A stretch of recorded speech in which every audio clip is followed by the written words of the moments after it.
So this is like classic Gondwanan rainforest.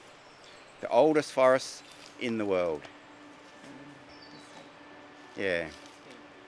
Teary when I hear that. It's the oldest forest in the world, and Koyman describes that, Gondwana land broke up, India moved north so fast that it dried out and so all the Gondwana forest died.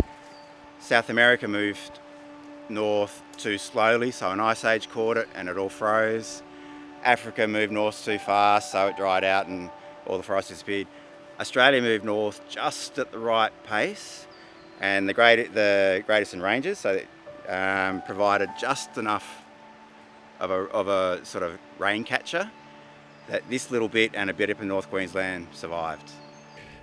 We're working in very high biodiversity areas with high threatens and lots of multiple threatened species in the area, working around the threatened ecological community of lowland rainforest.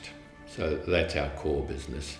And we're working to protect the national estate of Mount Jerusalem National Park, Nightcap National Park and Goonengerry National Park, trying to surround that with high quality restored forest. Just over there is Wilson's Creek Huonbrook mob, another valley from out of Mullum, and they're very active too, and Wilson's Creek Huonbrook Landcare group do very similar. We've partnered with them in various projects, so both of our groups, it's very exciting to us if we can sort of connect over that little hump in the ground, with continual work, which is, we're all but there. As Alan said, it was really exciting to sort of hook up with Cooper's Creek. You've got Nightcap, Mount Jerusalem, Goonengerry National Parks. Evolution of all this restoration stuff has gone through funding for tree planting, funding for riparian zones, funding for wildlife corridors. And when you look at climate change modelling, when you look at what Refugia actually is, it's these from here, Upper Coopers, up to Huonbrook, from Goonengerry up Wilson's Creek to Upper Wilson's, surrounded with, including those 3 national parks. That's a chunk of land in our region that's going, according to the modelling, going to survive climate change. So that's where we get to hold on to our Gondwana forests, which to date have survived everything, including continental drift. So the work we're doing here is really important. Getting Upper Coopers Creek on board is really important because they're an essential part of that landscape. So personally, I've chosen to work in these upper catchments as opposed to Bangalow and Byron, where there's lots of money and stuff like that. Up here is where you get your results. There's a property I work on a few k's as the crow flies that way, other side of the gorge. It's got 65 species listed as vulnerable, endangered or critically endangered on it. So 65 on one property. So your biodiversity here is like, it's amazing, and there's new species turning up all the time. Part of that is you've got your riparian. This is sort of temperate forest. You've also got subtropical forests. Then you've got wet sclerophyll forest. Then you've got blackbutt forest. You've got woodland. Alan mentioned before Goonengerry grass. You've got Themata grassland. So you've got a whole range of ecosystems. We try and get Mother Nature, who's better at this work than any of us. So we try and get her to do as much as possible and just help where we can. Where Mother Nature can't help anymore is, and Alan spoke about the evolution of this style of work.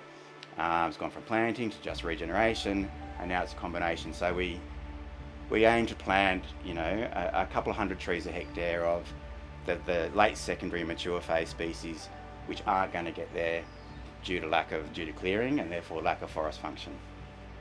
We use the seed bank, which is full of pioneers, so we're extremely good at simulating a natural disturbance, getting sunlight and heat and water on the ground, which germinates your seed bank of your pioneers, your pencil cedars, which you can see, but your bleeding hearts, brown caradrongs, macarangas, all those things which have a seed which is viable for 30, 40, 50 years.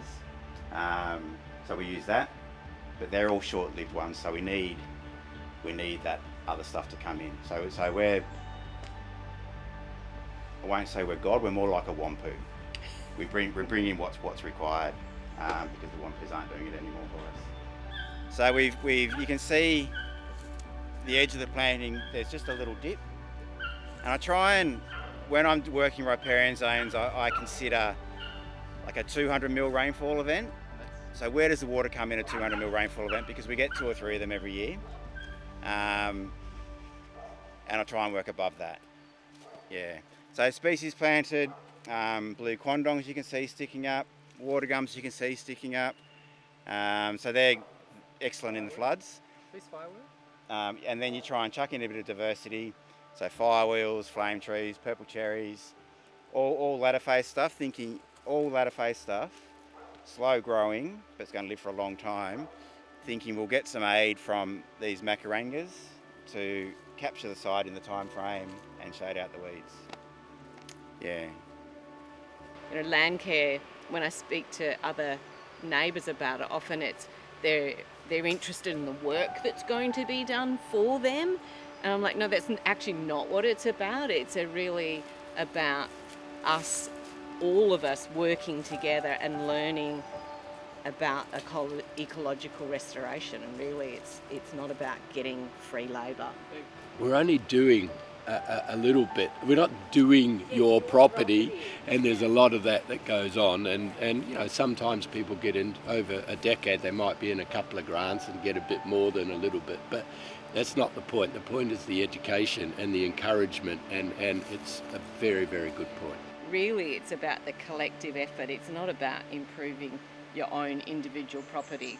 So this grant, which we applied for in 2019 and got started in 2020, was part of a 2-decade-long project of Goonengerry Landcare Group to create wildlife corridors. And through several grants and projects, a lot of them funded through the Environmental Trust, which we're eternally grateful for.